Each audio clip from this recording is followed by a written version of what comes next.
ஓம்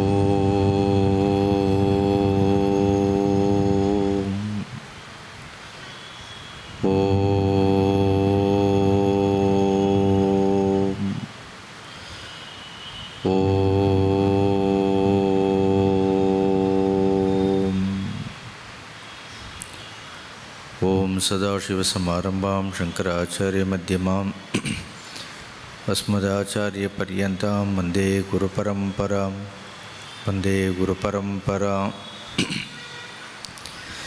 சமஸ்தஜனகல்யாணே நிரதம் கருணாமயம் நமாமி சின்மயம் தேவம் சத்குரும் பிரம்மவித்வரம். குருர் பிரம்மா குருர் விஷ்ணு குருர் தேவோ மகேஸ்வரः. குரு சாட்சாத் பரம் பிரம்ம தஸ்மை ஸ்ரீ குரவே நமः. தஸ்மை ஸ்ரீ குரவே நமः. ஓம் சகனா பவது சகனோ புனக்து சக வீர்யம் கரவாவஹை தேஜஸ்வினாவதீதமஸ்து மா வித்விஷாவஹை. ஓம் சாந்தி ஷாந்தி ஷாந்தி. ஓம் நமோ பகவதே வைவஸ்வதாய மிருத்யவே பிரம்ம வித்யாச்சார்யாய நச்சிகேதசே ச. ஹரி ஓம். நேற்று இந்த கட்டோபனிடதம் முதலாவது அத்தியாயம் 3வது வள்ளியில் 13வது ஸ்லோகம் பார்த்தோம். இந்த உபநிடதத்தினுடைய குருவாகிய யமதர்மராஜர் நச்சிகேதனுக்கு மட்டுமில்லாமல் இந்த ஆத்ம ஞானத்தை அறிய விருப்பமுடைய எல்லா சாதகர்களுக்கும் பொதுவாக சொல்லக்கூடியது உத்திஷ்டத ஜாகிரத பிராப்பியவரா நிபோதத க்ஷுரஸ்ய தாரா நிஷிதா துரத்யயா துர்கம் பதஸ்தத் கவையோ வதந்தின்னு ஒரு குருவினுடைய உபதேசம். எப்பொழுதும் இதை அறிய விரும்புபவர்கள் விழிப்புடன் இருக்க வேண்டும், கவனமாக இருக்க வேண்டும். நல்ல குருவை அடைந்து அவர்கள் மூலமாக இந்த ஞானத்தை பெற்று சந்தேகங்களை எல்லாம் தீர்த்து கொண்டு இடைவிடாது இந்த ஆன்ம முயற்சி உடையவர்களாக இருக்க வேண்டும்.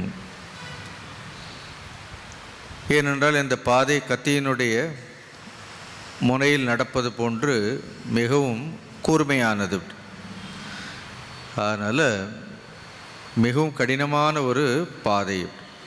ஆரம்ப காலங்களில் கடினமாக தெரியும், ஏன்னால் நாம் இதுவரைக்கும் இதற்கு குறித்து முயற்சி செய்யவில்லை, அதனால் கடினமாக இருக்கும். அதனால் துர்கம் பதஸ்தத் கவையோ வதந்தின்னு இதற்கு முன்பு இந்த மார்க்கத்தில் நடந்தவர்கள், இதில் பயணித்தவர்கள், அவர்கள் சொல்கிறது இது அவ்வளோ சுலபம் இல்லைன்னு என்ன அர்த்தம்? இதற்கு இடைவிடாது முயற்சி செய்ய வேண்டும். ஒரு விஷயம் சுலபமாக இருந்தால் ரொம்ப முயற்சி தேவையில்லை. கொஞ்சம் கடினமான விஷயங்களாக இருந்தால், நுட்பமான விஷயங்களாக இருந்தால் முயற்சி அதிகம் தேவைப்படும். இதை ஏன் கடினமான பாதைன்னு சொல்கிறோம் என்றால், இந்த பாதை வெளியில் இருக்கக்கூடிய பாதை இல்லை, பொதுவாக எல்லோரும் அறிந்த ஒரு மார்க்கம் இல்லை, கண்களுக்கு புலப்படக்கூடிய ஒரு வஸ்து இல்லை. அது என்னுடைய ஸ்வரூபமாகவே இருந்தாலும் கூட அதை நானே அறியாமல் இருக்கின்றேங்கிறது விந்தை. எப்படி என்னுடைய ஸ்வரூபமாக நான் எதை அறிந்திருக்கின்றேனோ அதுவும் பெரிய விந்தை. எப்படி அதனால் வெளியில் தெரியக்கூடியதாக இருந்தால், பார்க்கக்கூடியதாக இருந்தால், இல்லை சிந்திக்கத்தக்கதாக இருந்தால் இதை அறிந்து விடலாம். இது ரொம்ப அதிசூக்ஷ்மமாக இருப்பதால், இது ஸ்தூலம் இல்லை, சூக்ஷ்மம் இல்லை, இது ரொம்ப அதிசூக்ஷ்மமாக இருப்பதால் இதை அறிவதற்கு தேவைப்படக்கூடிய புத்தியும் எப்படிப்பட்டது? சூக்ஷ்மமான புத்தி வேண்டும். சில நேரம் இதை அறிவால் அறிய முடியுமா என்று சொன்னால், இதை ஆத்ம தத்துவத்தை அதிசூக்ஷ்மமாக இருப்பதால் எதனாலும் அறிய முடியாதுன்னு சொல்கிறார்கள். புத்தியினாலும் கூட இதை அறிய முடியாதுன்னு. அப்போ நம்ம என்ன முயற்சி செய்கின்றோம்? இப்போ இவ்வளோ சாதனைகள் எல்லாம் செய்வது எதற்காகன்னா, இதுவரைக்கும் எதையெல்லாம் அறிந்திருக்கின்றோமோ அதையெல்லாம் விடுவதற்காக செய்கிறது தான் சாதனை. எப்படி இவ்வளோ விஷயங்களை அறிந்து வைத்திருக்கின்றோம் அப்படின்னு. ஸோ கோயிங் பியாண்ட் நாலேஜ்னு சொல்வார்கள். நாம் அறிந்திருக்கிறதெல்லாம் விஷயங்களை குறித்த அறிவாகவே இருக்கின்றது. Even the knowledge about the subject, என்னை பற்றி அறிவாகட்டும், இல்லைன்னா நாலேஜ் அபவுட் தி ஆப்ஜெக்ட், விஷயங்களை பற்றிய அறிவாகட்டும், அந்த அறிவு எதுவுமே முழுமையான அறிவு கிடையாது. அறிய முடியாததாக, எல்லா அறிவையும் ஒளிரச் செய்வதாக ஒரு அறிவு இருக்கின்றது. பொதுவாக தமிழிலேயும் சரி சமஸ்கிருதத்திலேயும் சரி அறிவு என்கின்ற இந்த சொல்லிற்கு இரண்டு பொருள் இருக்கின்றது. அப்படி ஒன்று அறிவு என்பது இப்போ ஆங்கிலத்தில் சொல்கின்றோம் ஆப்ஜெக்ட் ஆஃப் நாலேஜ், அப்படி இன்ஸ்ட்ருமெண்ட் ஆஃப் நாலேஜ்னு சொல்வார்கள். ஒரு பொருளை அறிவதற்கு உதவக்கூடிய அறிவு. இப்போ எல்லா பொருள்களும் இருக்கின்றது. இந்த பொருளை எதன் மூலமாக அறிகின்றோம் அப்படின்னு பார்த்தோன்னா நம்முடைய புத்தியின் மூலமாக, எண்ணங்களின் மூலமாக அறிகின்றோம். So knowledge takes place because of our own thoughts. அப்புறம் எண்ணங்கள், அந்த எண்ணங்கள் இந்திரியங்களோடு சம்பந்தப்பட்டு வெளியில் இருக்கக்கூடிய பொருள்களை பார்க்கின்றது. வெறும் இந்திரியங்கள் மட்டுமில்லை. அப்போ எல்லாவற்றையும் எவ்வாறு அறிகின்றோம்? எல்லாவற்றையும் எண்ணங்கள் மூலமாகவே அறிகின்றோம், விருத்தி ரூபமாக அறிகின்றோம். அதுவும் அறிவுன்னு சொல்கிறோம். இப்போ அந்த விருத்தி ரூபமான அறிவின் மூலமாக உள்ளிருக்கக்கூடிய ஆத்ம ஞானத்தை, என்னுடைய ஸ்வரூபத்தை அறிய முடியுமான்னு கேட்டால் அந்த ஞானம் விருத்தி ரகித ஞானம். அங்கே எங்கே ஒரு எண்ணங்களும் போகாது. ஏன்னா உபநிடதங்கள் சொல்லும், ந தத்ர சக்ஷுர் கச்சதி, ந வாக் கச்சதி, ந மனக, ந வித்மக, ந விஜானிம, அங்கே எதுவுமே போகாது. அந்த அறிவு எப்படி இருக்கிறது என்றால் அது ஞப்தி மாத்திரம்னு சொல்வார்கள். அது எதையும் அறியக்கூடிய அறிவு கிடையாது, எதனாலும் அறியப்படக்கூடியதும் இல்லை. எது நம்முடைய அறிவுக்கும் ஒளியாக இருக்கின்றதோ, எது அறிவை பிரகாசிக்க செய்கின்றதோ அந்த அறிவு அது பிரகாசிக்க மட்டும் செய்யும். உதாரணத்திற்கு இங்கே எலக்ட்ரிசிட்டி இருக்கிறது, அது ஏதாவது காரியங்களை செய்கின்றதா அப்படின்னா செய்யாது. ஆனால் அதனுடைய சாநித்தியத்தில் என்ன பண்ணுறது, அந்த மின்சாரம் இயங்குகின்றது, அதிலிருந்து நமக்கு காற்று வருகின்றது. அப்போ மின்சாரம் என்பது ஒரு அறிவு. அப்புறம் அது செயல்படக்கூடிய கருவியின் மூலமாக காற்று வருகின்றதுன்னு சொல்கிறோம் இல்லையா, அதில் ஒரு செயல்பாடு இருக்கின்றது. இப்போ மின்சாரத்தில் ஒரு செயல்பாடும் இல்லை, அதனுடைய சாநித்தியத்தில் அது இருக்குது. அதில் போய் கனெக்ட் பண்ணால் என்னாகும், சந்தேகம் இருந்தால் கை வச்சு கூட பாருங்க, அப்படி அது பாட்டுக்கு இருக்கும், அது ஒன்றும் செய்யாது. அதே மாதிரி உள்ளே ஒரு இடைவிடாத ஒரு ஞான பிரகாசம், ஒரு ஸ்வரூப பிரகாசம் இருந்து கொண்டே இருக்கின்றது. அதனுடைய ஒளியில் புத்தி இயங்குகின்றது, மனம் இயங்குகின்றது, அகங்காரம் இயங்குகின்றது, இந்திரியங்கள், இந்த முழு பிரபஞ்சமே அது இருப்பு மாத்திரமாக இருக்கின்றது. ஆனால் அதை அறிவினால் அதை புரிந்து கொள்ள முடியாது. So they say that don't try to know it, just be it பார்கள். அதை அறிவதற்கு ரொம்ப பிரயத்தனம் பண்ணக்கூடாது. அப்போ நம்ம பண்ணக்கூடிய பிரயத்தனங்கள் எல்லாம் எதற்காக பண்ணுறோம்? எதையெல்லாம் அறிவு என்று நினைத்து கொண்டிருக்கின்றோமோ, என்ன அறிவு அறிவு என்று அங்கு அகற்றுவர் அறியாமையைத்தான் சொல்கிறார். எல்லாம் நாம் அறிவுன்னு சொல்கிறதெல்லாம் திருமூலர் சொல்லும் பொழுது நாம் சொல்கிற அறிவெல்லாம் அறியாமைன்னு சொல்கிறார். உண்மையான அறிவை அறிந்தவர்கள் யாரும் இல்லைன்னு சொல்கிறார். அதற்கு அறிந்ததையெல்லாம் முதலில் விட வேண்டும், இல்லை அதிலிருந்து நம்மை விலக்கி கொள்ள வேண்டும். அது உண்மை இல்லைன்னு தெரியணும். அதனால்தான் இதை அதிசூக்ஷ்மம்னு சொல்கிறார்கள். இப்போ அதை விளக்கக்கூடிய பாடல். இதை ஏன் அதிசூக்ஷ்மம்னு சொல்கிறோம் என்றால் இது இந்திரியங்களுக்கு புலப்படாது. இந்த ஸ்லோகம் பார்ப்போம். 15வது ஸ்லோகம். 14 தான் உத்திஷ்டத ஜாகிரத. 15வது ஸ்லோகம் பார்ப்போம். ரொம்ப அழகான ஸ்லோகம். இந்த ஸ்லோகத்தை வைத்து ஒரு பெரியவர் சின்மயானந்த சுவாமிகளுடைய குருநாதர் இருக்கிறார், தப்போவன் மகாராஜன், கேள்விப்பட்டிருக்கிறார்கள் இல்லையா? அவரையும் ஸ்வரூபமாகவே இருந்தார். அவர் உத்தரகாஷியை விட்டு கீழே இறங்கவே இல்லை அப்படின்னு. அவரிடத்துல தான் சுவாமிஜி பயின்றார். 2 வருடங்கள் இருந்தார், அப்படியே இருப்பார். இந்த ஸ்லோகங்கள் அவர் மீது தப்போவன ஷட்கம்னு எழுதப்பட்டிருக்கின்றது. இந்த கட்டோபனிடத்தில் இருக்கக்கூடிய ஸ்லோகங்கள் எல்லாம் அவர் இதே நிலையில் தான் எப்பவும் இருப்பார். பிரம்மஞானி அவர். இந்த ஸ்லோகம் இருக்கிறது பார்ப்போம். அசப்தமஸ்பர்ஷமரூபமவ்யயம் ததாரசம் நித்யமகந்தவச்சயத் அநாத்யனந்தம் மகத பரம் த்ருவம் நிச்சாய தன்மிருத்யு முகாத் பிரமுச்சியதே அப்படின்னு சொல்கிறதுக்கே அழகாக இருக்கு இந்த ஸ்லோகங்கள் எல்லாம். ஸோ இந்த ஆத்ம தத்துவம் நச்சிகேதன் கேட்டானா இல்லையா, அந்நியத்திர தர்மாத் அந்நியத்திர, அதற்கு பதில் தான் இதெல்லாம். என்ன அஸ்மாத் கிருதாத் அக்ருதாத் பூதாச்ச பவிஷ்யச்ச எத் தத் பஷ்யசி தத் வதன்னு சொன்னாரா இல்லையா, அப்படி அதுக்கு பதில் சொல்கிறார். இது எப்படிப்பட்டது? அசப்தம். அசப்தம்னா நிஷப்தம் தான். அங்கே என்ன கிடையாது, எந்த ஒரு சப்தமும் அங்கே வேலை செய்யாது. அப்படின்னா ஆத்மாவுக்கு காது கேட்காதுன்னு அர்த்தம். ஏன்னா அதில் ஒரு சப்தமும் அங்கே இப்போ பேசிகிட்டே இருக்கிறோமா, வேஸ்ட், பேசுகிறதெல்லாம் வீண். அது காதில் தான் விழுமே தவிர ஆத்மாவுக்கு என்ன பண்ணாது, அசப்தம். ஏன்னா அது எப்பொழுதும் என்ன, it is of the nature of pure silence. What we call it is a silence is also only artificial silence.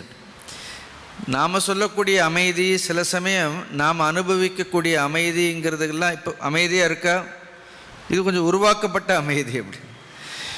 But there is something called natural silence. அப்படி இயல்பாகவே என்ன இருக்கும், உள்ள என்ன இருக்கிறது, ஒரு அமைதிங்கிறது இருக்குது அப்படி. இல்லைன்னா இந்த பிரபஞ்சம் முழுக்க நம்ம பார்க்கறது எல்லாமே இந்த நாம ரூபங்கள் எல்லாம் என்னன்னா இதெல்லாம் சப்தம்தான். வாசாரம்பணம் நாமதேயம் மிருத்திகா ஏவ சத்தியம்னு எங்கே சொல்வார்கள், இதையும் சாந்தோக்கிய உபநிடத்தில் அடிக்கடி இது சொல்வார்கள். எல்லாம் வாசாரம்பணம். எல்லாவற்றிற்குமே இந்த நாமதேயங்களுக்கெல்லாம் ஆரம்பம், எதையாவது ஒன்று பார்த்தா உடனே அதுக்கு என்ன பண்ணுவார்கள், பேர் வைத்து விடுவார்கள். சும்மா ஒரு புயல் வந்தால் கூட அதுக்கு ஒரு பேர் வச்சுடுவார்கள், அதுக்கு கண்டுபிடிச்சி ஒரு பெயர் வைத்து விடுவார்கள். ஏன்னா நமக்கு நாம ரூபம் இல்லைன்னா நம்மளுடைய அறிவு நாம ரூபங்களை ஆதாரப்பட்டு தான் அறிவே வேலை செய்கின்றது. அப்படி இல்லைன்னா அறிவுக்கு கூட இல்லை, அறிவு தான் அதற்கு பெயரை வைக்கிறது. அதன் பிறகு இந்திரியங்கள் மூலமாக மனதின் மூலமாக பிரித்து பார்க்கின்றது. அப்போ எல்லாமே பாருங்கள் சப்த ராசிகளாகவே இருக்கின்றது. இந்த உலகத்தில் எல்லாம் சப்தம்தான். அந்த சப்தம்தான் பின்னாடி என்ன ஆகுது, அர்த்தமாக மாறுகின்றது. அப்படி அந்த அர்த்தங்கள் அப்புறம் பலவித அர்த்தங்களாக மாறுகின்றது. அப்போ இதை என்ன சொல்கிறோம், அசப்தம். அசப்தம்னா சப்தம் இல்லை. அஸ்பர்ஷம் அப்படின்னு இதை தொட முடியுமா அப்படின்னா ஸ்பர்ஷித்து பார்க்க முடியாது. அரூபம். அரூபம்னு இதற்கு என்ன கிடையாது, உருவம் கிடையாது. அப்படி இதுக்கு உருவமே இல்லை. ஆத்ம தத்துவத்திற்கு என்ன கிடையாது, எந்த ஒரு உருவம் கிடையாது. அதனால தான் அது எல்லா உருவங்களுமாக இருக்கின்றது. அதற்கு ஏற்கனவே உருவமாக இருந்தால் இத்தனை உருவங்களை இதை எடுக்க முடியாது. அது உருவம் இல்லாமல் இருக்கின்றது. ததா ரசம். அதுக்கு ஏதாவது சுவை இருக்கிறதா, ஆத்மாவை சுவைத்து பார்க்க முடியுமானா ஆத்மாவுக்கு சுவை இல்லை. அதனால்தான் அது அவ்யயம் நித்தியம். ரெண்டு வார்த்தை சொல்கிறார். இதை விளக்கமாக பார்ப்போம். ஏன் இது அழிவில்லாததுன்னு சொல்கிற முதல்ல சொல்லக்கூடிய வார்த்தை என்ன, அவ்யயம். அவ்யயம்னா அழிவில்லாதது.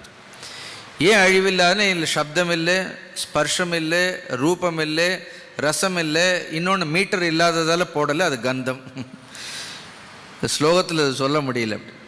அதனால் சப்த ஸ்பர்ஷ ரூப ரச கந்தம் இதெல்லாம் இல்லாததால் அது அழிவில்லாததாக இருக்கின்றது, நித்தியமாக இருக்கின்றது. அப்போ இதிலிருந்து என்ன தெரிந்து கொள்ள வேண்டும் அப்படின்னா, எதற்கெல்லாம் சப்தம் இருக்கின்றதோ ஸ்பர்ஷ ரூப ரச கந்தம் இருக்கிறதெல்லாம் என்ன கிடையாது, அவையெல்லாம் நித்தியம் கிடையாது, அவையெல்லாம் அனித்தியம், அதெல்லாம் அழியக்கூடியது. இப்போ இந்த 5 குணங்கள் எதற்கு இருக்கின்றது, சப்த ஸ்பர்ஷ ரூப ரச கந்தங்கிற இந்த ஐந்து என்ன சொல்கிறோம், 5 விதமான குணங்கள்னு சொல்கிறோம், இல்லை தன்மைன்னு சொல்கிறோம், இயல்பு என்று சொல்கின்றோம். இந்த 5 இயல்புகளும் எதற்கு இருக்கின்றது என்றால் பஞ்சபூதங்களுக்கு இந்த 5 இயல்புகளும் இருக்கின்றது.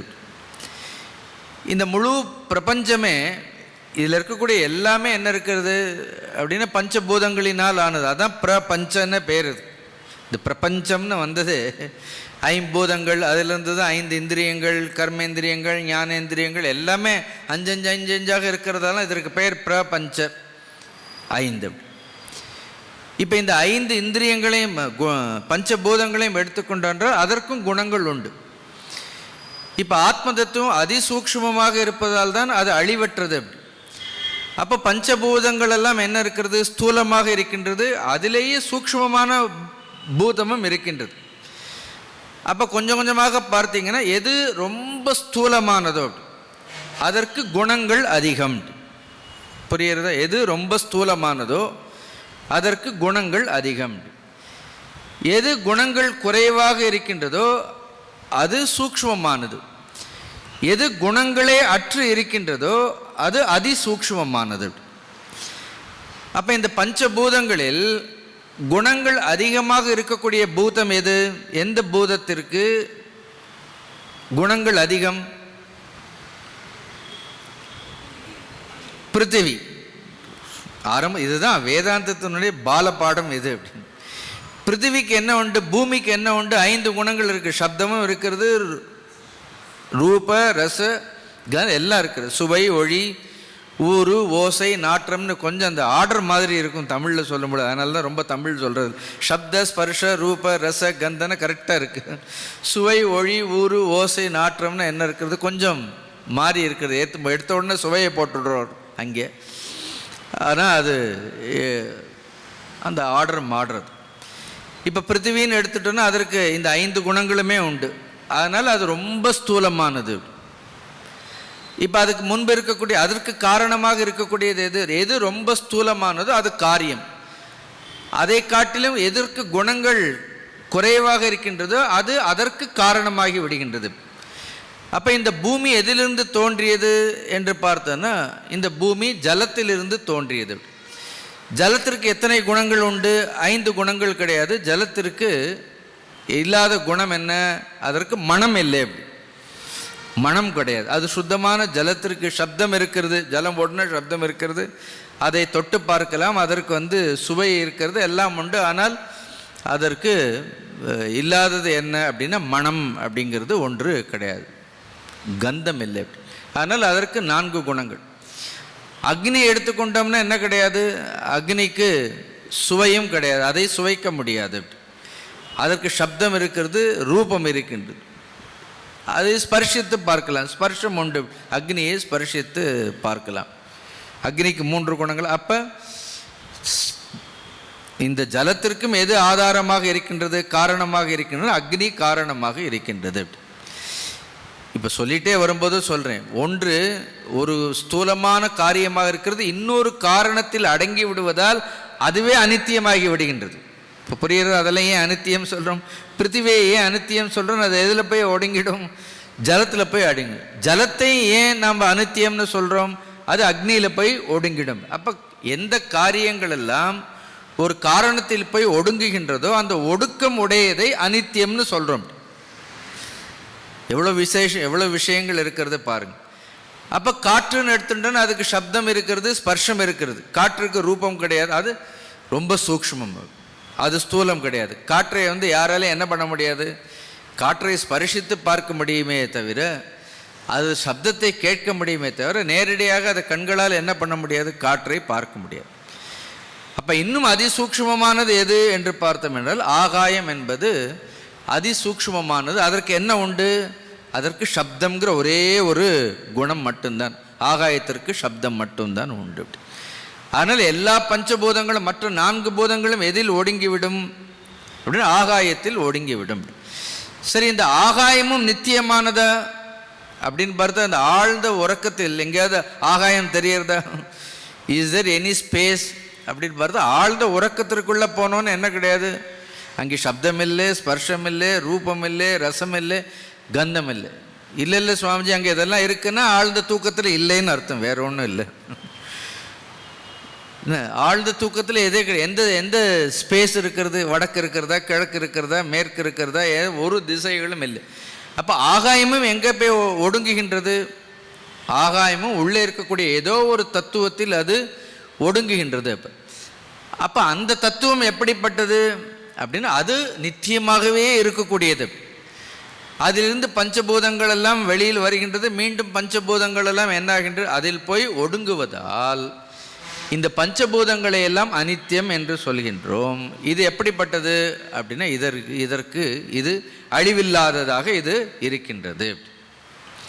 இந்த ஆச்சாரியர் எழுதும்பொழுது நிறைய சொல்வார். எது ஒன்றிற்கு குணங்கள் குறைய குறைய குறைய ஒரு 4 விஷயங்கள் சொல்வார். குணங்கள் குறைவாக இருந்தால் அது ரொம்ப சூக்ஷ்மமாக இருக்கும். குணங்கள் குறைவாக இருந்தால் அது சூக்ஷ்மமாக மட்டுமில்லை, அதனுடைய வியாபகமும் அதிகமாக இருக்கும். இப்போ பூமியை காட்டிலும் ஆகாசம் எங்கே இருக்கிறது? எல்லா இடங்களிலும் வியாபித்திருக்கிறது. ஆத்ம தத்துவம் அதை காட்டிலும் சூக்ஷ்மமாக அதிசூக்ஷ்மமாக இருப்பதால் அது எப்பொழுதும் இருக்கின்றது. அது வியாபித்து இருக்கின்றதுன்னு கூட சொல்ல முடியாது, எப்பொழுதும் இருக்கின்றது. அதனால் ஒரு விஷயம் ரொம்ப சூக்ஷ்மம்னா அது எப்படி இருக்கும்? முதல்ல அது சூக்ஷ்மம் மட்டுமில்லை, தி பர்வேசிவ்னஸ், அது வியாபிக்கக்கூடிய தன்மை அதிகம். அடுத்து அதற்கு ஒரு சுத்தத்துவம் உண்டு. அப்படி எதெல்லாம் குணங்கள் குறைந்து கொண்டே இருக்கின்றதோ அப்போ குணங்கள் தான் அசுத்தம்னு சொல்கிறோம், அதுதான் மலம்னு சொல்கிறோம். குணங்கள் குறைய குறைய குறைய என்ன இருக்கும்? அது எப்பொழுதும் சுத்தமாக இருக்கும். சுத்தம் அபாப வித்தம்னு சொல்கிறோமா இல்லையா? அது சுத்தமாக இருக்கின்றது, பாப்பம் இல்லாமல் இருக்கின்றது. நான்காவதாக சொல்லக்கூடியது அது நித்தியமாக இருக்கும். ஸோ சூக்ஷ்மம், வியாபகம், சுத்தம், நித்தியம். இந்த நான்கு எது ரொம்ப சூக்ஷ்மமாக இருக்குது, இதெல்லாம் ஆன்மாவிற்கு பொருந்தும். அதனால் உள்ள என்ன இருக்கு? இந்த சரீரத்திற்கு இதெல்லாம் பொருந்துமா? ஏன்னா சரீரத்திற்கு இதை டெய்லி சுத்தம் பண்ணிகிட்டே இருக்கணும். நீங்கள் டெய்லி சுத்தம் பண்ணணும். இது நித்தியமா? இது நித்தியமும் கிடையாது. இது சூக்ஷ்மமாக இல்லை. அப்படி இது எதுவுமே பொருந்தலை பாருங்கள். அதனால் சரீரத்தை என்ன சொல்கிறோம்? சரீரம்ங்கிறது நித்தியமானதுன்னு சொல்ல முடியாது. இதை என்ன சொல்கிறோம்? அனித்தியம் அப்படின்னு சொல்லிட்டோம்.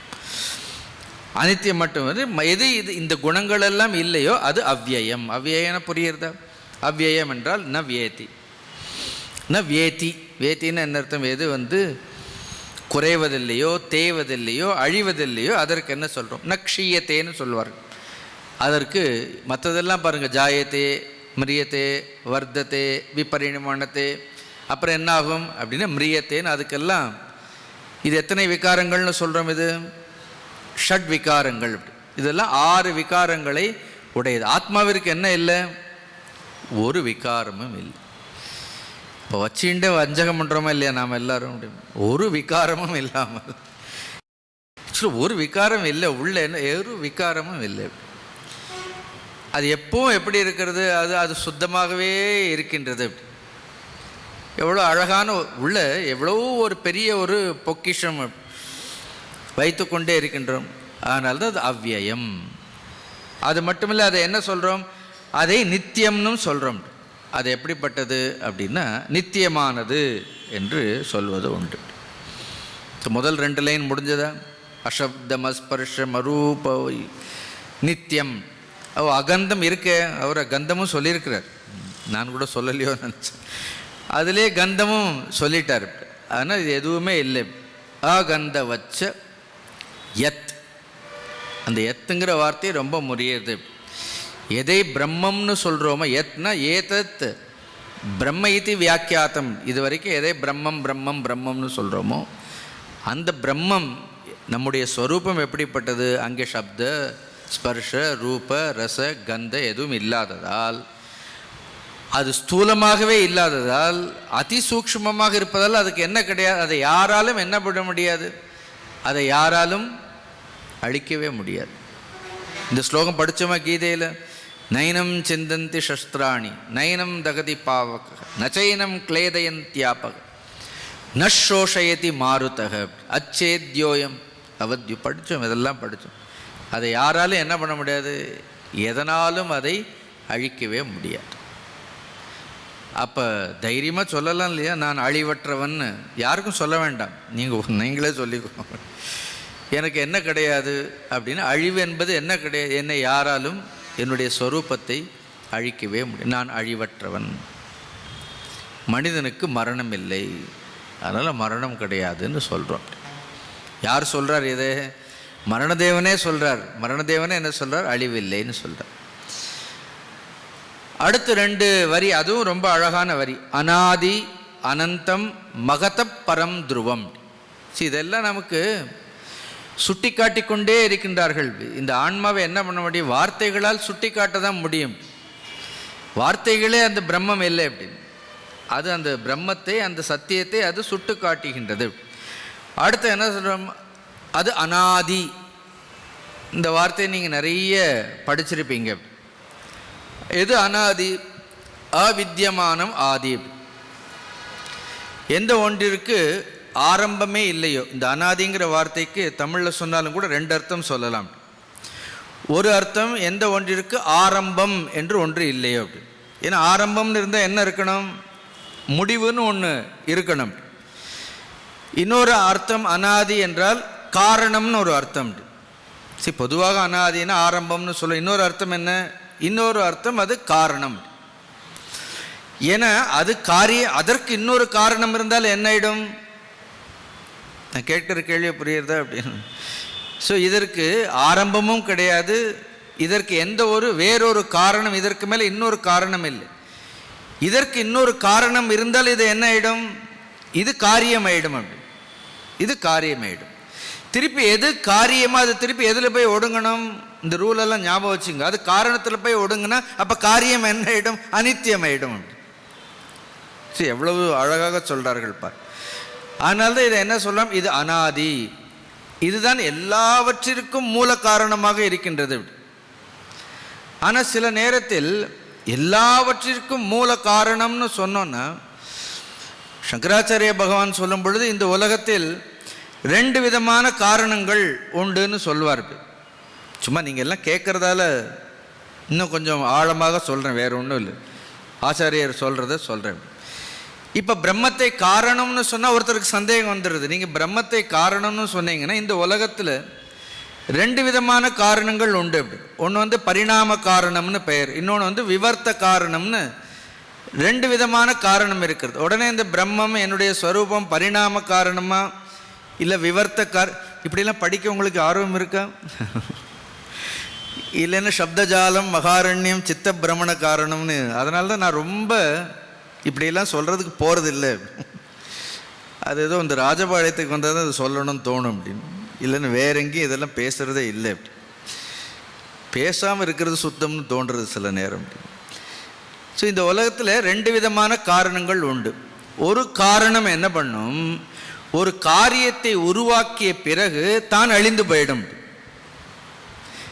அதுக்கு சங்கராச்சாரிய பகவான் அவர் கேரளாவில் இருக்கிறது வந்ததால் கேரள தேசத்தினுடைய உதாரணத்தை எடுத்து வாழை மரத்தை எடுத்துக்கிறார். ஏன்னா அவருக்கு ரொம்ப என்ன வீட்டுக்கு ஒரு வாழை மரம் இருக்குமா இல்லையா? ஆனால் ஒரு வாழை மரத்தை எடுத்து வாழை மரம் அந்த வாழைப்பூவுக்கு வாழைக்காய்க்கு வாழைப்பழம் அப்புறம் என்ன பண்ணுறது, பக்கத்துலேயே ஒரு வாழையை உருவாக்கி விட்டு ஒரு காரியத்தை உருவாக்கி விட்டு இந்த காரணம் கடைசியில் என்ன பண்ணுறது, இந்த காரணம் அழிந்து போய்விடும். இந்த காரணம் நித்தியமாக, ஆனால் அது காரணம். அப்போ நம்ம ரூல் படி எது காரணமோ அது அழியக்கூடாதுன்னு சொல்கிறோமா? ஆனால் இது ஒரு காரியத்தை உருவாக்கி விட்டு இந்த காரணம் என்ன ஆயிடுது, அழிந்து போய்விடுவதால் இதற்கு பெயர் பரிணாம காரணம். அப்படி பரிணாமம் என்றால் மாடிஃபிகேஷன், மாற்றமடைந்து விகாரத்தை தோற்றுவித்து என்ன பண்ணுறது, தானும் அழிந்து விடும். நம்ம அம்மா அப்பா கூட அப்படி தான். நமக்கு காரணங்கள் யாருன்னு கேட்டால் அம்மாங்கிறோம் அப்பாங்கிற. இப்போ எங்கே இருக்கிறாருன்னு அர்த்தம். ஏன்னா அவ்வளோதான், அதுவும் நம்ம தேர் அவர் காஸ். ஆனால் எல்லாவற்றிற்கும் காரணமாக இருக்கக்கூடிய பகவானுக்கு என்ன கிடையாது? என்ன பகவானை எல்லாவற்றையும் சிருஷ்டி பண்ணிட்டு அப்படி சொல்லக்கூடாது. அவர் காணாமல் போயிட்டார், அவர் அழிஞ்சே போயிட்டார்னு சொல்லக்கூடாது. அவர் அறிய முடியாதபடி இருக்கின்றாரே தவிர அவர் எங்கேயும் அழிந்தும் போகலை, எதுவும் போகலை. அப்படி ஒன்று அதனால தான் என்ன சொல்கிறோம், இதை பரிணாம காரணமான பிரம்மம் பரிணாம காரணம் இல்லை. இன்னும் சொல்ல போனால் பிரம்மம் எதையும் தோற்றுவிக்கவே இல்லை. அதனால்தான் இதை சொல்லும் பொழுது விவர்த்த காரணம்னு சொல்கிறோம். இது விவர்த்தம் தான். விவர்த்தம்னா என்ன? விவர்த்தம்னா காட்சின்னு அர்த்தம். ஆங்கிலத்தை சொல்லும்போது அப்பியரன்ஸ்னு சொல்லுவோம், தோற்றம் தான். இது ஒரு காரணமாக இதை நாம் சொல்கிறதுக்கு காரணம் நம்ம நிறைய காரியங்களை எல்லாம் பார்ப்பது. அப்போ இந்த காரணமாகிய பிரம்மன் இந்த காரியங்களை எல்லாம் தோற்றுவித்திருக்கின்றதான்னு கேட்டால் தோற்றுவிக்கல. அந்த காரணமே பிரம்மமே பலவேறாக என்ன பண்ணுறது, காணப்படுகின்றது. இட் அப்பியர்ஸ், ஒரு மாதிரி காட்சியாக இருக்கின்றது. இப்போ கயிற்றில் நாம் பாம்பை பார்க்குறோம் அப்படின்னு. இப்போ கயிறு தான் காரணம், பாம்பு காரியம். இப்போ கயிறு அந்த பாம்பை தோற்றுவித்ததா அப்படின்னு இல்லை. ஆனால் சில நேரத்தில் நம்ம எதை பார்க்குறோம், அந்த பாம்பை நாம் பார்க்கிறோம். அதற்கு பேர் விவர்த்த காரணம்னு பெயர். அதே மாதிரி இந்த பிரபஞ்சத்தை நாம் பார்க்கிறோம். ஆனால் உண்மையிலே இந்த பிரபஞ்சத்தை தான் பிரம்மம் தான் சிருஷ்டித்ததுன்னு இல்லை. அது எதையும் சிருஷ்டிக்கல, எதுவும் இல்லை. ஆனால் என்ன இருக்கிறது, சிருஷ்டிக்கிற மாதிரி. அதுதான் சமஸ்கிருதத்தில் எப்போ பார்த்தாலும் இவ இவ இவ அப்படின்னு ஒரு வார்த்தையை சொல்வார்கள். அப்படின்னு என்ன சிருஷ்டித்த மாதிரி, அஜோபிசன் அவ்யயோபிசன் பூதாரணம் ஈஸ்வரோபிசன் பிரகிருதிம் சுவாமதிஷ்டாய் சம்பவாமி ஆத்ம மாயையான்னு சொல்லும் பொழுது அங்கே ஆச்சாரியார் இவன்னு ஒரு வார்த்தை போடுவார். அப்படின்னு எனக்கு பிறப்பே இல்லாவிட்டாலும் இறப்பே இல்லாவிட்டாலும் நான் பிரகிருதி என்னுடைய கட்டுப்பாட்டில் வைத்துக்கொண்டு தோன்றியதை போன்று காணப்படுகின்றேன். ஆனால் நம்ம காணக்கூடிய காட்சிகளெல்லாம் கூட என்ன அர்த்தம், காட்சிகளெல்லாம் கனவு மாதிரின்னு சொல்கிறார். அதனால் பிரம்மம் என்ன பண்ணுறது, எதையும் தோற்றுவிக்கவில்லை. அதற்கு இன்னொரு மேலான காரணமும் கிடையாது. அப்படி சரி, இதையெல்லாம் சொல்கிறதுக்காக என்ன பண்ணுறார், அதனால்தான் அனாதின்னு சொல்லி முடிச்சிருக்கலாம். ஏன் அனந்தம்னு சொல்கிறார்? அந்த அனந்தம்னு சொல்கிறதுக்கு இது ஒன்றை தோற்றுவித்து விட்டு இது அழிவதுக்கூடிய அப்படிப்பட்ட காரணம் இல்லை. இது விவர்த்த காரணங்கிறத சொல்கிறதுக்காக இவ்வளோ ஆராய்ச்சி வேதாந்தத்தில் பண்ணியிருக்கிறார்கள். அதனால் உபனிஷத் படிக்கிறதுலாம் அவ்வளோ சுலபம் இல்லை. அப்படின்னு உட்காந்து என்ன எதற்கு சொல்கிறார்களோ ஒவ்வொரு வார்த்தையும் சொல்லிகிட்டே இருக்கணும். அதனால இதற்கு என்ன, ரெண்டாவது என்ன சொல்கிறார், அனாதி. அடுத்து என்ன, அனந்தம். அனந்தம்னு அனந்தம்னு என்ன, முடிவற்றது. There is no end. இதற்கு என்ன கிடையாது, எந்த ஒரு முடிவும் இதற்கு கிடையாது. அப்படிங்கிறதால அனந்தம் அப்படின்னு சொல்லிட்டார். ரொம்ப அழகான விளக்கங்கள். அனந்தம், அனாதி, அனந்தம். அடுத்து மூணாவது என்ன, மூணாவது லைனில் மகத்தப்பரம்.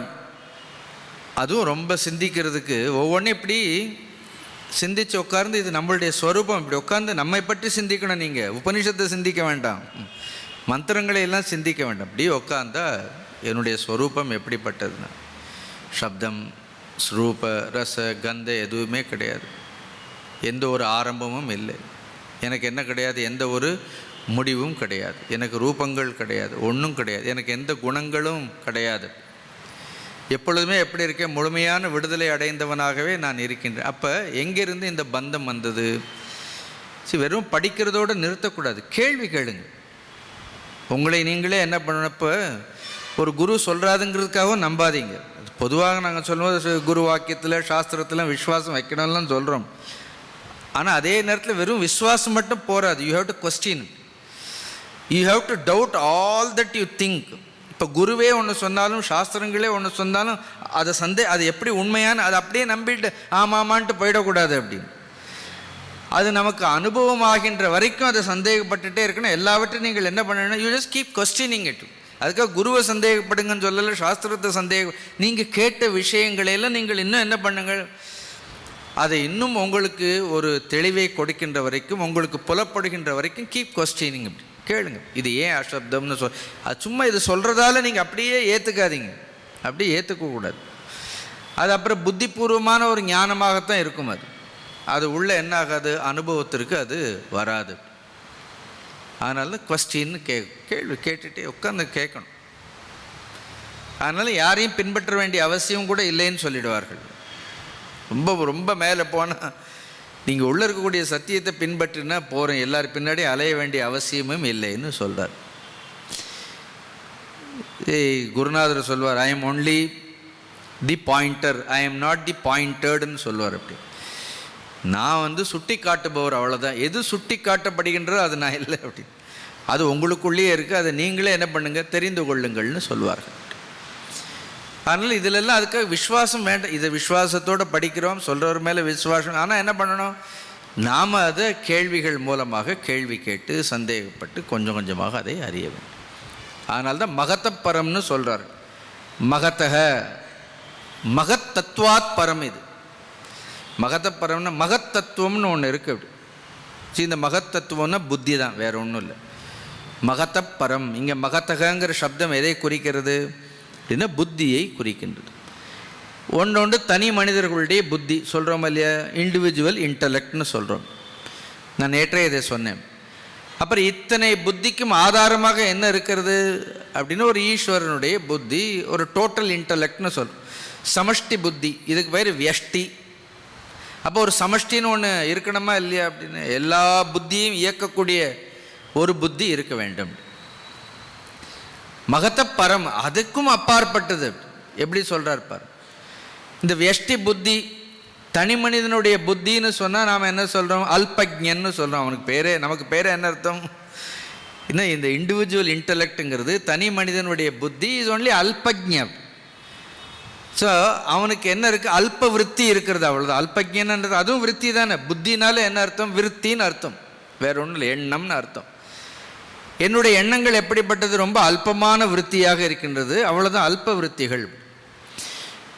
இப்போ மகத்தத்துவம்னு சொன்னால் என்ன பண்ணுறோம், டோட்டல் இன்டலெக்ட் சமஷ்டி புத்திக்கு என்ன சொல்கிறோம், அவனை என்ன சொல்கிறோம், அவர் அல்பஜ்ஞன்னு சொல்ல முடியுமா, சொல்ல முடியாது. அவர் என்ன சொல்கிறோம், சர்வஜ்ஞன்னு சொல்கிறோம், எல்லாவற்றையும் அறிந்தவர்னு சொல்கிறோம். அப்போ அதுவும் எண்ணம் தானே.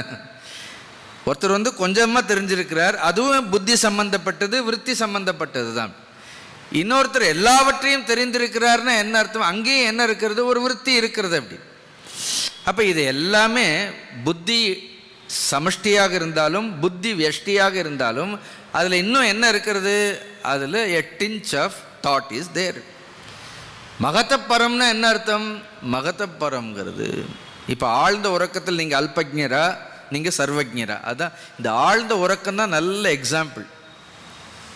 அது மாதிரி இன்னொரு உதாரணம் என்னென்ன, அங்கே நான் அல்பஜ்ஞனும் இல்லை, நான் வந்து சர்வஜ்ஞனும் இல்லை, நான் எல்லா அறிவையும் தாண்டி என்ன இருக்கிறேன், அதனால தான் அறிவை பிடிச்சி தொங்கக்கூடாதுன்னு சொல்கிறாரு. சரி, யாராவது நம்மளை அறிவாளின்னு சொன்னால் உடனே எவ்வளோ சந்தோஷம் வர்றது அப்படின்னு. So drop all that you have, see go, அதுதான் கோ பியாண்ட் நாலேஜ்னு திருப்பி 100 தடவை சொல்கிறாரு. தாண்டி ஏன் போகணும்னா என்ன, இது ஏதோ முதல்ல தெரிஞ்சுக்கிறதுக்காக இதெல்லாம் தெரிஞ்சுக்கிட்டு ஒரு நல்ல திடமான ஒரு கன்விக்ஷன், ஒரு நல்ல உறுதி வந்தப்புறம், தீர்மானம் வந்தப்புறம் என்ன பண்ணணும், உட்கார்ந்து அது என்னன்னு பார்க்கணும். போரும் அப்படின்னு என்ன பண்ணணும், மூடி வச்சிடணும். நல்லா தெரிஞ்சுட்ட அப்புறம் மூடி வச்சுட்டு என்ன பண்ணணும், நான் என்ன, நான் யார். ரமண மகரிஷி ரொம்ப சிம்பிளாக, ரொம்ப குழப்பம் இல்லாமல் நான் யாருன்னு கேட்டு பாருன்ட்டார். கேட்க கேட்க என்ன உட்காருது, அதுதான் தபஸ்ன்னு பெயர். பண்டைய காலத்தில் ஒரு விஷயம் மகரிஷிகளுக்கு தெரியலன்னா அது என்னன்னு ஒரு கேள்வியை கேட்டுட்டு உட்காந்துடுவார்கள். அந்த விடையை குறித்தெல்லாம் ஆராய்ச்சியே பண்ண அமைதியாக உட்காந்துடுவார்கள். அந்த அமைதியிலிருந்து அவர்களுக்கு என்ன, அந்த கேள்விகளுக்கெல்லாம் அவர்களுக்கு என்ன வந்தது, விடை உள்ளே வந்து கொண்டே இருக்குமா. இப்போ இவ்வளவும் படித்தப்பறம் இதெல்லாம் நான் இல்லைன்னா அப்போ நான் யார் அப்படின்னு கேள்வியை கேட்டுட்டு என்ன பண்ணணும், பேசாமல் உட்கார வேண்டியது. உள்ளே இருந்து என்னாகும், விடை தானாக வரும். அதனால் மகதப்பரம், மகதப்பரம்னா இது புத்திக்கும் அப்பாற்பட்டது. அடுத்து கடைசி வார்த்தை என்ன, துருவம். துருவம்னு பாரு, துருவம்ங்கிறது எவ்வளோ அழகான வார்த்தை. துருவம்னா உறுதியானது, எப்பொழுதும் இருக்கக்கூடியது. துருவம்னாலும் நித்தியம்தான்.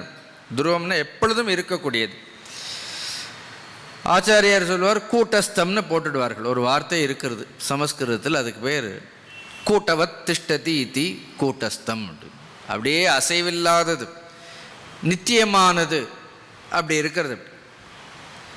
இந்த நித்தியத்தில் கூட 2 விதமான நித்தியம் இருக்குது. எப்படி காரணத்துக்கு கூட 2 விதமான காரணம் சொல்கிறோமோ, அதே மாதிரி ஒன்றை நித்தியம்னு சொன்னோன்னா அதுலேயும் கூட என்ன இருக்கிறது, 2 விதமான நித்தியம் இருக்கிறது.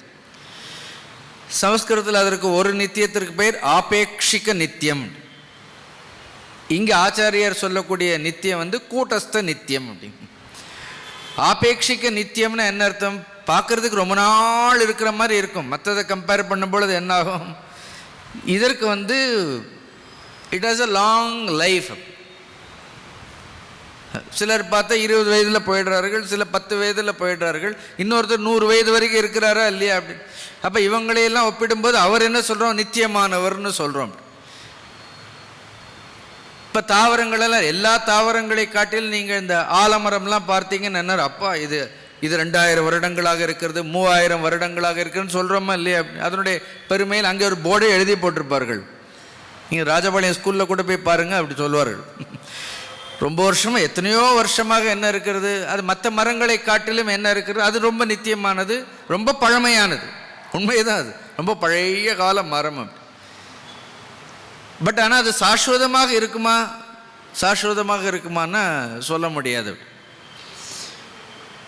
அப்போ பஞ்சபூதங்களும் கூட எப்போ தோன்றியது நமக்கு தெரியாது அப்படி. ஆனால் இதெல்லாம் கூட என்ன அர்த்தம், இது ஏன் இருக்குது, பட் ஆபேட்சிக்கம் நித்தியம். ஒரு காலத்தில் என்ன ஆகிடும், ஒரு காலத்தில் அழிஞ்சிடும். கூட்டஸ்த நித்தியம்னு என்ன அர்த்தம், எக்காலத்திலும் அழியாது. ஏன்னா அது காலத்திற்கே அப்பாற்பட்டது. காலமே அதில் தோன்றி அழிந்து விடும். காலத்திற்கு கூட என்ன உண்டு, அழிவு உண்டு.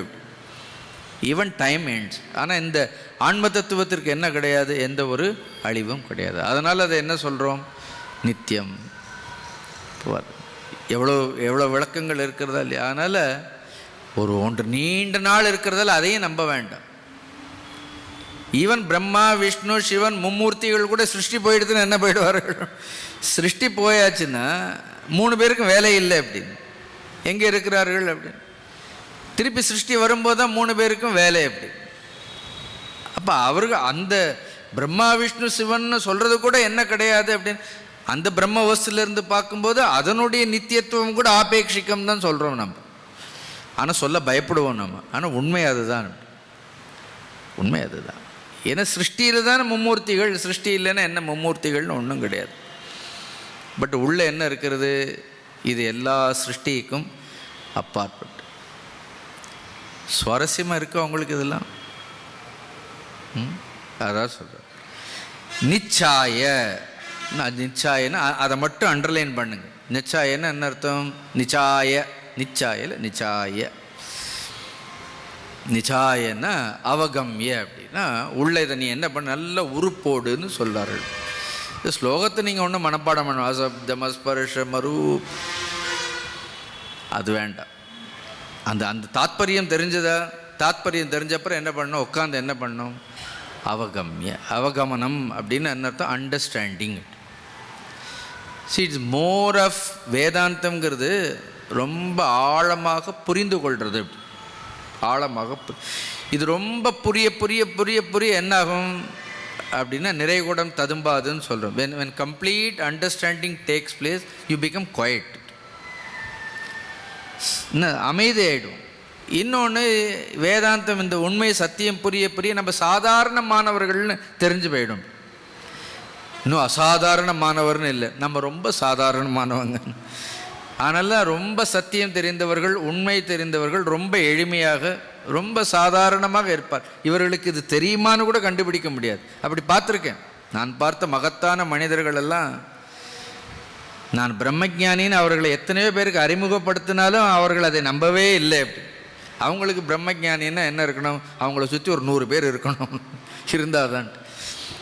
சாதாரணமாக ஞானத்தை சும்மா இருந்திருக்கிறார், சும்மா இருந்து அப்படி இருக்கணும். அவகம்ய, அவகமனம் தெரிகிறதா, அவகம் இல்லைன்னா என்ன, அவகம்ய தன் தேர் ஆஃப்டர் மிருத்யு முகாத் பிரமுச்சத்தை. அதுக்கப்புறம் எனக்கு வேலை இல்லைங்கிறார். அப்பா, ஒருத்தனால எனக்கு வேலை இல்லைன்னு, அதனால் யமனே அவரை தொடராராம் அப்படின்னு என்ன அர்த்தம், ஒருத்தர் மேலே வேலை போச்சு. இல்லைன்னா இவனை கூட்டிகிட்டு வர 4 பேர் அப்பாயின்ட் பண்ண வேண்டியதாக இருக்குது அப்படி. அப்போ இவங்க கணக்கு வழக்கெல்லாம் என்ன பண்ணிகிட்டே இருக்கு, இவன் செய்த பாவங்கள் புண்ணியம் இதே கணக்கு வழக்கெல்லாம் வச்சு all the time I have to. ஏன்னா அது ஒரு விருப்பமில்லாத வேலை. ஒருத்தனுடைய தர்ம அதர்மங்களை, ஒருத்தனுடைய பாப புண்ணியங்களை பார்த்து அவனுக்கு சுகங்களை கொடுத்து துக்கங்களை கொடுத்து அவன் ஆயுட்காலம் முடிஞ்சுன்னா அவனை சரீரத்திலேருந்து இழுத்து அதை பார்த்து எல்லாரும் அழுது யோசிச்சு பாருங்க. இதெல்லாம் ரொம்ப சந்தோஷமான வேலையாக என்ன மிருத்யுவுக்கு. அவர் ரொம்ப சந்தோஷமாக சொல்கிறார். அப்பா யமேனன்னு சர்ச்சான்னு சொல்கிறாரு இல்லையா பகஜகோவிந்தத்தில். இனிமேல் என்ன, மிருத்யுமுகாத் பிரமுச்சத்தேன்னா மரணத்திலிருந்து அவன் அவன் தேகத்திற்கு மரணம் உண்டு. மிருத்யுனா எது மிருத்யு, எது மிருத்யு அப்படின்னு பார்த்தா பிரமாதோவை மிருத்யு அகம் பிரவீமி இத்தின்னு சனத்குமாரர் சனத் சுஜாத்தியத்தில் மகாபாரத்தில் எது மிருத்யு அப்படின்னா பிரமாதோவை மிருத்யு. அப்படி பிரமாதம்னா என்ன அர்த்தம், தமிழ் பிரமாதம் இல்லை. நீங்கள் ஆந்திராவில் போய், நீங்கள் பேசுகிற தெலுங்கெல்லாம் வேறு, நீங்கள் ஆந்திராவில் போய் கேட்டால் சுத்த தெலுங்கு தெரியும். ஆந்திராவில் போய் நீங்கள் சொல்லுங்கள் சாம்பார் பிரமாதம்னு சொல்லுங்கள், அடிக்க வந்துடுவாங்க. அது பிரமாதம்னு நம்ம தமிழில் தான் பிரமாதம், நம்ம இங்கே எல்லாம் பிரமாதம் பிரமாதம்னு சொல்லி ஆந்திராலேயும் போய் பிரமாதம்னா அங்கே பிரமாதமாக ஒன்றும் நல்லா இல்லைன்னு அர்த்தம், கவனக்குறைவுன்னு அர்த்தம். பிரமாதம்னு இன்அட்வர்டன்ஸ் ஆங்கிலத்தில். இந்த பிரமாதோவை மிருத்யுன்னா நம்ம வாழ்க்கையில் உண்மையான வாழ்க்கையை குறித்து நமக்கு என்ன இல்லை, முழுமையான கவனம் நமக்கு இல்லை. ஏதோ எல்லாரும் மாதிரி. காரணம் என்னென்னா, எல்லாரும் அஜ்ஞானத்தில் இருக்கும்போது நாம் தனியாக நமக்கு அதை பற்றி சிந்தனையே இருக்காது. நம்ம நிறைய ஞானிகள் மத்தியில் இருக்கும்போது தான் அஜ்ஞானம் பெருசாக தெரியும். அஜ்ஞானிகள் மத்தியில் என்ன தெரியாது அப்படின்னு, அஜ்ஞானம் பெரிதாக தெரியாது. இன்னும் யாராவது ஞானத்தை பற்றி சொன்னால் நமக்கு வித்தியாசமாக தெரியும். ஏன்னா இதை சொல்கிறதுக்கு யாரும் இல்லை, இதை கேட்பவர்கள் இல்லை. அதனால் வித்தியாசமாக தெரியாது. மிருத்யுங்கிறது என்ன?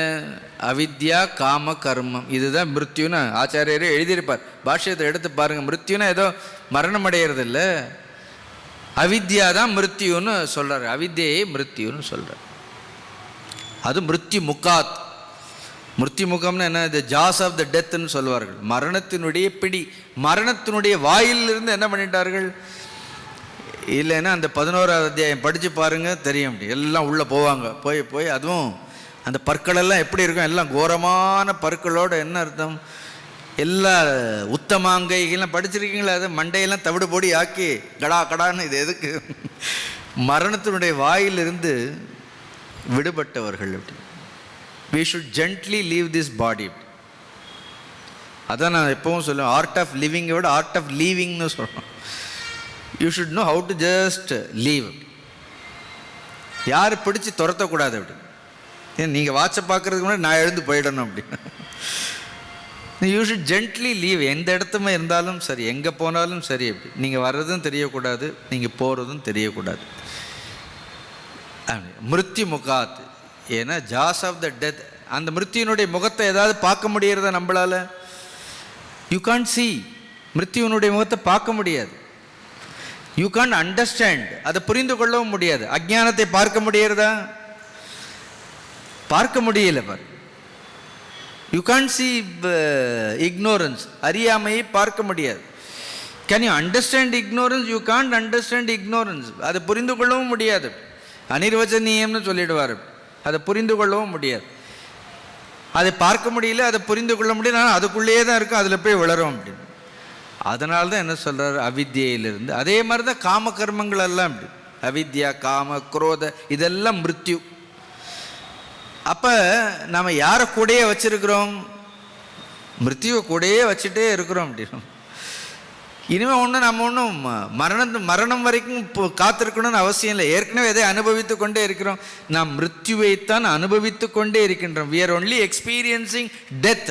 ஆனால் எவ்வளோ சௌரியமாக இருக்கிறோம் பாருங்கள். people don't even know that they are experiencing death. every moment people are dead. fear is a death. ஒரு பயம் வந்தால் அது ஒரு மரணம். ஒரு கவலை வந்தால் என்ன பண்ணுறது பாருங்கள். கவலை என்ன? இப்போ இந்த 1 மணி நேரமாவது கவலை இல்லாமல் இருக்கீங்களா நீங்கள்? கவலை ஒரு மரணம். சரி, இப்படி எல்லா விதமான உணர்ச்சிகளில் சிக்கிக்கொண்டு இது இப்போ இல்லை, தொடர்ந்து இதை என்ன பண்ணுறோம்? இதை we have mastered it. அதனால் அது நமக்கு பழகி போனதால் தெரியல. அதுதான் பிரச்சனை. எப்படி இதிலே இருந்து பழகிட்டோமா இல்லையா அப்படி. அதனால் என்ன பண்ண முடியல. அதனால ஏதோ இதுதான் போல இருக்குன்னு ஒரு முடிவுக்கு வந்துட்டோம். நாமளே என்ன பண்ணோம்? இப்படியே இருந்துருவோன்னு என்ன பண்ணிட்டோம்?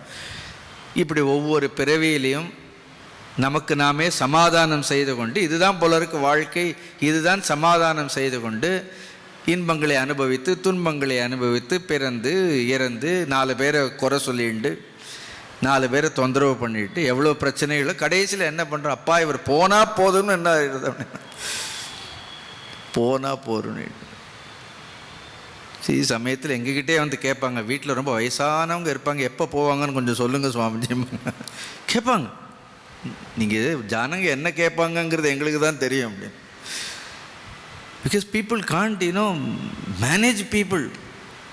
So why such a life? Is it life is meant for that? இப்படி இந்த வாழ்க்கைங்கிறது இதையெல்லாம் ஒரு வரமாக சொல்கின்றோம். அதனால் நல்ல ஸ்லோகம் இது, மிருத்யு முகாத் பிரமுச்சத்தை. அதனால் இந்த ஆத்ம ஞானம் தெரிஞ்சால் என்ன ஆகிடும்? அப்புறம் எப்போ மரணம் வரும்னு இந்த கேள்வியே கேட்கக்கூடாது. எப்போ மரணம் வரும்னு வாயே திறக்கக்கூடாது. அது சொல்லவே கூடாது. அது சொன்னாலே அபசகுனம், அது சொல்லக்கூடாது. அது வரும்போது வரும். ஏன்னா அதுக்கு எனக்கு என்ன கிடையாது, அதுக்கு எனக்கும் சம்பந்தமே இல்லை அப்படி. ஐ ஹவ் ஆல்ரெடி ரெனவுன்ஸ்டு டெத் அப்படின்னு. நான் மரணத்தையே தியாகம் செய்து விட்டேன்னு என்ன பண்ணணும்னு? நீங்கள் ஒன்றும் வேறு எதையும் தியாகம் பண்ண வேண்டாம். Just renounce death. By renouncing death you are renouncing காம, குரோத, லோப எல்லாவற்றையும் என்ன பண்ணுறீர்கள்? அதுதான் உண்மையான தியாகம். அதுதான் சந்நியாசம். சந்நியாசம் எடுக்கும்போது என்ன பண்ணுவோம்? மரணத்தை தியாகம் பண்ணுவோம். முதல்ல எங்களுக்கே என்ன பண்ணுவோம்? எங்களுக்கே அந்த இறந்தப்புறம் சொல்லக்கூடிய மந்திரங்களை எல்லாம் சொல்லி நாங்கள் என்ன பண்ணிட்டோம்? நாங்கள் இறந்து விட்டோம்னு சொல்கிறது தானே சந்நியாசம். So you renounce death, already you have Tide.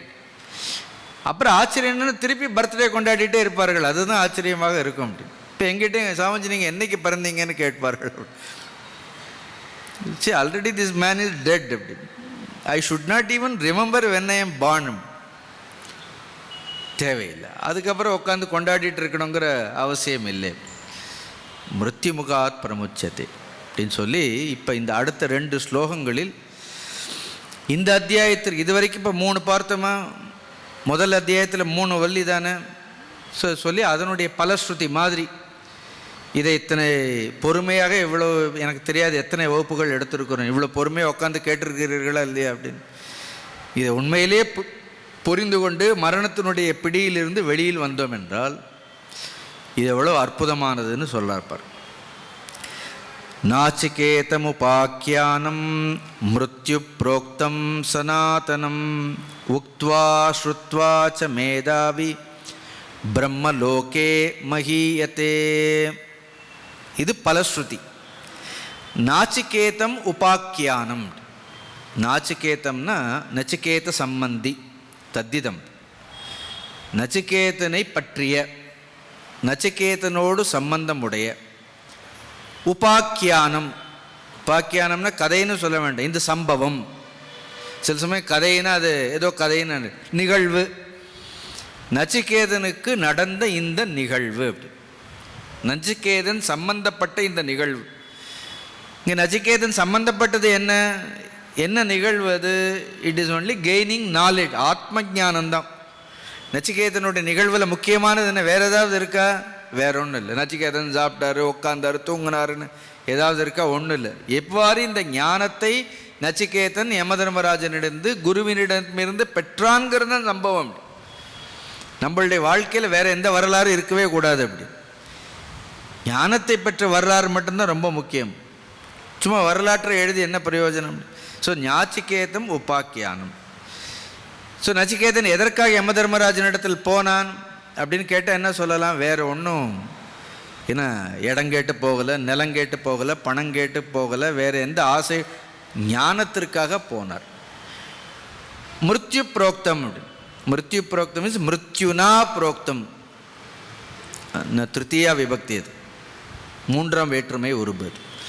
மிருத்யுனா புரோக்தம், மிருத்யுவால் சொல்ல, மரணதேவனால் சொல்லப்பட்ட. அந்த மரணதேவனை எதை சொன்னார்? அவரும் ஞானத்தை தான் சொன்னார்.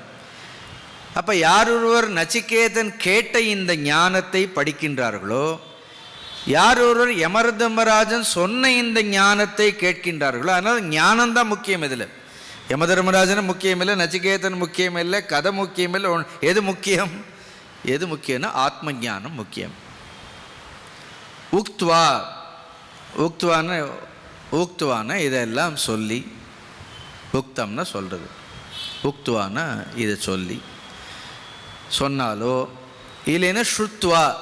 ஸ்ருத்வான்னு என்ன அர்த்தம்? இதே உட்கார்ந்து கேட்டாலும் ஸ்ருத்வா. நம்ம இஷ்டப்படி கேட்கக்கூடாது. இதை என்ன பண்ணணும்னு சொல்கிறார்கள்? நல்ல ஒரு குருவின் மூலமாக, ஆச்சாரியன் மூலமாக நல்ல பொறுமையாக இதை என்ன பண்ண வேண்டும்? இதை கேட்க வேண்டும். உக்த்வா ஸ்ருத்வாச்ச. யார்? மேதாவி. பார், யாராவது மேதாவின்னு கூப்பிட்டா சந்தோஷமாக இருக்குமா இல்லையா? நம்ம அவர் தான் மேதாவி. அப்படி ஸோ இங்கே கேட்ட நச்சிகேதனும் மேதாவி தான். சொன்ன குரு யமதர்மராஜன் யார்? அவரும் மேதாவி தான். யாரெல்லாம் இதை கேட்கின்றார்களோ அவர்கள் எல்லாரும் யார்? இது மேதாவி. ஒரு தட்சிணாமூர்த்தியும் உண்டு, மேதா தட்சிணாமூர்த்தின்னு. அது மீனாட்சி அம்மன் கோயில் இருந்தது, எங்கேயோ தூக்கி அதெல்லாம் வச்சுட்டார்கள். யாரை போய் கணக்கு கேட்கறது? நல்லா இருக்கும் ரொம்ப நாள். அந்த மேதா தட்சிணாமூர்த்தி தாமரையில் உட்காந்துருப்பார். அது விசேஷம். அந்த தட்சிணாமூர்த்தியினுடைய விசேஷமே நல்ல தாமரை பூவில் உட்காந்துருப்பார். தாமரை பூன்னா புத்தி, அதில் உட்காந்துருப்பார். நல்ல ஜம்முன்னு இருந்தது ஒன்று. மேதாவி. மேதாசுக்தம் தெரியுமா எல்லாருக்கும்? தெரியுமா தெரியாது? மேதாதேவி தெரியுமா? மேதாசுக்தம் படித்தா மேதாவி ஆகலாம். துர்கா சுக்தம் படித்தா துர்கம் பதஸ்தத் கவையோ வதந்தின்னு ஜாத வேதசே சுனவாம சோம எல்லாம் வச்சிருக்கிறார்கள் நமக்கு எல்லாம். மேதா தேவி ஜுஷமானான ஆகாத் விஸ்வாச்சி பத்ரா சுமனஸ்ய மானா துவயா ஜுஷ்டா நுதமானா துருக்தான் பிருகத்வதேம விததே சுவீராஹ. எவ்வளோ அழகான சொல். துவயா ஜுஷ்டச்சித்திரம் விந்ததே வசுசானோ ஜுஷஸ்வத் திரவிணோன மேதே மேதாம் இந்திரோ ததாது மேதாம் தேவி சரஸ்வதி. யாருக்கோ சொல்லிக் கொடுக்கணும்னு சொல்லித்தரேன். இதெல்லாம் ரொம்ப இஷ்டம் எனக்கு, இதெல்லாம் சொல்லிக் கொடுக்கறதுக்கு. அப்படின்னு படிக்கணுன்னு கேளுங்க, சொல்லித்தரேன். இப்போ அழகாக இருக்கும். டெய்லி சொல்வேன். மேதாதேவி சொல்லும் பொழுது அப்படி ஒரு ஆனந்தமாக இருக்கும். சொல்லிட்டு எழுந்தாலே ஒரு அறியாமை இல்லைன்னு தோணும். மயி மேதா மயி பிரஜா மயி அக்னிஸ்தேஜோ ததாது மயி மேதா மயி பிரஜா மயீந்திர இந்திரியம் ததாது மயி மேதா மயி பிரஜா மயி சூரியோ பிராஜோ ததாது. வேத மந்திரங்கள் மாதிரி. அதனால தான் இந்த வார்த்தையில் சனாதனம்னு சொல்லியிருக்கிறார் பார். மிருத்யுனா புரோக்தம். அடுத்த வார்த்தை என்ன? சனாதனம். சனாதனம்னு என்ன? வைதிகம்னு ஆச்சாரியர் எழுதியிருப்பார் பாஷ்யத்தில். பாருங்கள், கையில் இருந்தால் பாருங்கள். வைதிகம்னா இதெல்லாம் வேத சம்பந்தப்பட்டது, வேதங்களில் சொல்லியிருக்கிறது. இது பிரமாணமே என்ன? வேதம் தான். அவரும் ஒன்றும் சொந்த கருத்தையெல்லாம் சொல்லலை. எப்படி சனாதனம்னா அழிவற்றது, வேத சம்பந்தப்பட்டது. உக்துவா ஸ்ருத்வாச்ச மேதா. இது சொல்கிறது. இது என்ன பண்ணணும்? கேட்டு மேதாவி. பிரம்மலோகே மகீயத்தே அப்படின்னு கொண்டாடப்படுகின்றார்கள். அப்படி மகீயத்தே அப்படி தேர் குளோரிஃபைடு. எங்கே? பிரம்மலோகத்தில். இப்போ இவ்வளோ கஷ்டப்பட்டு படித்து கடைசியில் பிரம்மலோகத்திற்கு தான் போகிறோமா? ஏன்னா இவ்வளோ நேரம் படித்தோமே பிரம்மலோகமும் அனித்தியம் தானே சொன்னோம் அப்படின்னு. ஏன்னா அதற்கும் கூட ஒரு காரணம் இருக்கிறதே. அப்படி பிரம்மலோகம் கூட காரியம் தானே அப்படின்னு அது எந்த சமாஸில் போடுறோம்னு இருக்கிறது. அப்படி ஸோ பிரம்மலோகம் பிரம்மணக லோகன்னு நீங்கள் போட்டிங்கன்னா அது ஷஷ்டி தத்புருஷ சமாச இடம். பிரம்மணகன்னா 6ஆம் வேற்றுமை உருபு. பிரம்மணக லோகன்னா பிரம்மதேவருடைய லோகம். அது கிரம முக்தி. அப்படி ஒருவேளை இதை கேட்டு கேட்டு மனமெல்லாம் தூய்மை அடைந்து ஒருவேளை அந்த ஜீவன் முக்திங்கிறது இப்போ சித்திக்கலைனாலும் கேட்டது பயன் வீணாக போகாது. என்ன பண்ணுவார்கள் அவர்கள்? இந்த தேகத்தை விட்டு எங்கே பண்ணுறார்கள்? பிரம்மலோகத்திலிருந்து. அப்புறம் பிரம்மலோகத்திலிருந்து அவர்கள் ஞானத்தை அடைகின்றார்கள்னு. அது பிரம்மலோக பிராப்தி. அது கிரமமுக்தின்னு சொல்கிறோம். அது பிரம்மணக லோகம்னு சொல்லுவோம். அதே நீங்கள் கர்மதாரயம்னு ஒரு சமாசம் இருக்குது. அப்படி கர்மதாரயத்தில் போட்டிங்கன்னா பிரம்மையவ லோகக. பிரம்மையேவ லோகக. லோகம்னு என்ன அர்த்தம்? லோகம்னு அனுபவம்னு அர்த்தம். ஃபீல்ட் ஆஃப் எக்ஸ்பீரியன்ஸ்னு அர்த்தம். ஸோ பிரம்மலோகேன பிரம்மஸ்வரூபேன்னு அப்படி படிக்கணும். அது பிரம்மஸ்வரூபே மகீயத்தேன்னு. யாரோ வந்து இங்கே உங்களை புகழ்ந்து கொண்டே இருக்க மாட்டார்கள் அப்படின்னா. ஓ யாரோ வந்து புகழ் இல்லை. பிரம்மஸ்வரூபே மகீயத்தேன்னா ஹீ ஜஸ்ட் என்ஜாய்ஸ், ரிஜாய்ஸ். அவர் எதில் திளைக்கின்றார் அப்படின்னு பார்த்தா பிரம்மஸ்வரூபத்திலேயே திளைத்து கொண்டிருக்கின்றார். புரியுறதா? அப்படின்னு. ஸோ அவ்வளோதான். அடுத்த ஸ்லோகத்தையும் முடிச்சிடுவோமா ஒரு 5 நிமிடத்தில்? பார்.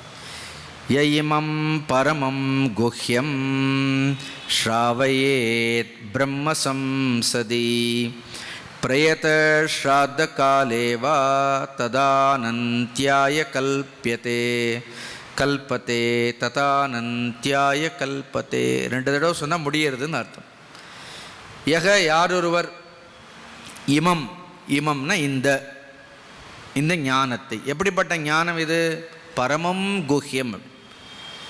அதிரகசியமானது. ஏன் ரகசியம்? இது எவ்வளோ விளக்குனாலும் என்ன இருக்கும்? இது புரியாத மாதிரியே தான் இருக்கும்.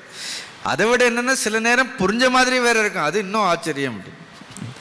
புரியாததாக இருந்தாலும் பரவாயில்ல, இது புரிந்த மாதிரியே இருக்கும். ஆனால் என்ன ஆகாது, அவ்வளோ சீக்கிரம் எல்லாம் புரிந்த மாதிரி இருக்கும். ஆனால் அனுபவத்திற்கு எல்லாம் சொல்வார்கள் எல்லாம் புரியுறது, ஆனால் அனுபவிக்க முடியல. ஏன்னா இது அனுபவிக்க முடியாது, இது அனுபவத்திற்கு வசப்படாதது. பரமம் குஹ்யம். குஹ்யம்னா கோப்தம் பிரகிருஷ்டம், ரொம்ப உத்தமமான ஒரு ஞானம். ஸ்ராவயேத். ஸ்ராவயேத்னு என்ன பண்ண, எங்கேயாவது போய் இதை பாட்டம் பண்ணலாம், இல்லை இன்னொருத்தருக்கு சொல்லி கொடுக்கலாம். இந்த ஆச்சாரியர் சொல்லும்போது சும்மா படிக்கிறது இல்லை, பாராயணம் பண்ணுறது இல்லை, இது அப்படி இல்லை. கிரந்தத்தக அர்த்தத்தகன்னு எழுதியிருப்பார். இந்த கிரந்தத்தை எப்படி படிக்கணும் அப்படின்னா இதனுடைய முழுமையான அர்த்தத்தோடு என்ன பண்ண வேண்டும், யார் ஒருவர் படிக்கின்றார்களோ.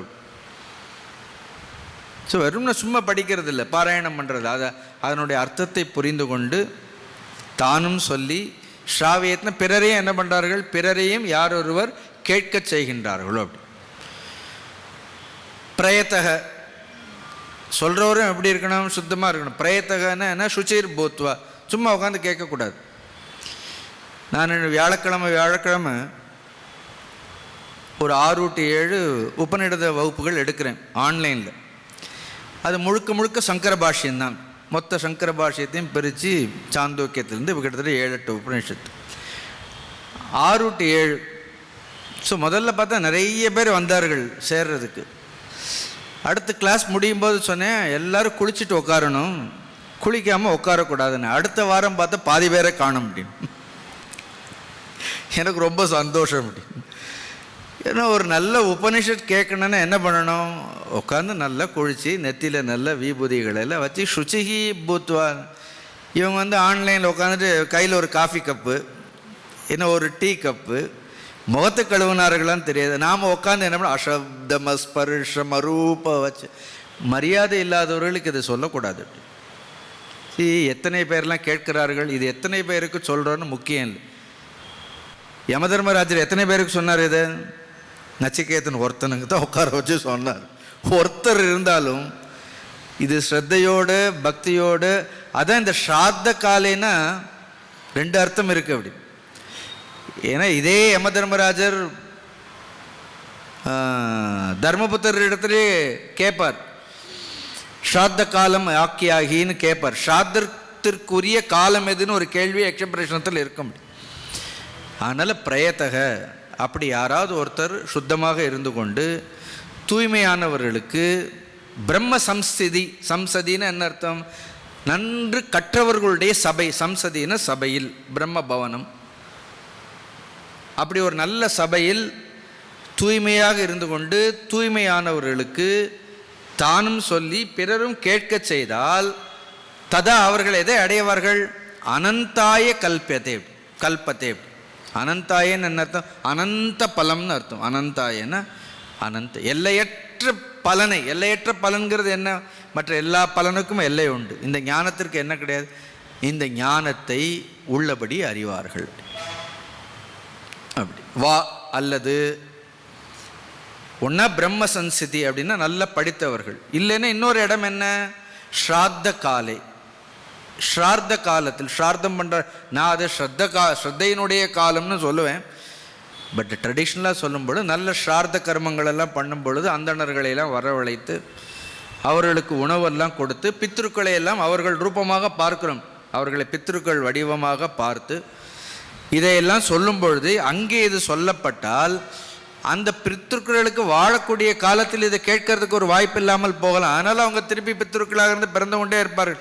அட்லீஸ்ட் அவர்கள் வந்தவர்கள் என்ன பண்ணுவார்கள், அவர்களும் இதை கேட்டால் அவர்களுக்கும் என்ன கிடைக்குமா, இதை கேட்டு அவர்களுக்கும் கூட, இல்லை வெள்ளன வெறும் பிண்டம் தானே வைக்கிறோம் அப்படி, வெறும் உணவு மட்டும் கொடுக்காமல் இந்த உபனிஷத்தையும் சொன்னால் அதற்கும் ஒரு, அதுவும் ஒரு சூக்ஷ்ம சரீரம் தானே, அதுவும் என்ன பண்ணுமா, இதை கேட்டால் அனந்தாய கல்பேத்தேன்னு என்ன அர்த்தம், அதுக்கு மீண்டும் திருப்பி பிறக்காது, அப்படியே பிறந்தாலும் ஞானத்தோடு பிறப்பார்கள். அதனால் தத் அனந்தாய கல்பேத்தேன்னு 2 தடவை சொல்கிறதால என்ன ஆகுது, சில இந்த உபனிஷத் முடிஞ்சது, அவ்வளோதான். முதல் அத்தியாயம் 3 வள்ளியோடு முடிஞ்சதுன்னு சொல்லிட்டார். முடிச்சு விட வேண்டியதானே, அப்புறம் திருப்பி ஒரு அத்தியாயம் இருக்குது, அதுலேயே 3 வள்ளி இருக்குது அப்படி. ஏன்னா திருப்பி நிறைய சந்தேகங்கள் இவ்வளோலாம் இருந்தாலும் இன்னும் ஏன் இதை அறிய முடியாததற்கு என்ன காரணம், அதை தான் திரும்ப சொல்வார்கள். ஏன் அறிய முடியலேன்னு சொல்வார்கள்.